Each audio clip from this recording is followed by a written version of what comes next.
سلام دوستان عزیز، امروز میخوایم دو بسته کیم دی باز کنیم. بریم بازشون کنیم.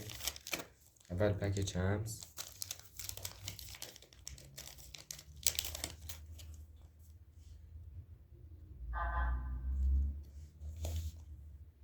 برچسب فرناندو هیرو بازیکن رئال و کارت نوروزی کریستیانو رونالدو. عجب کارتی میگیریم. بریم سراغ بسته هیروز.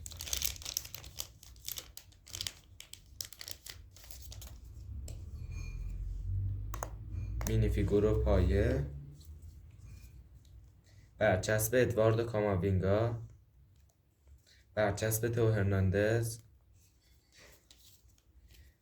کارت بیسیک یانیک کاراسکو،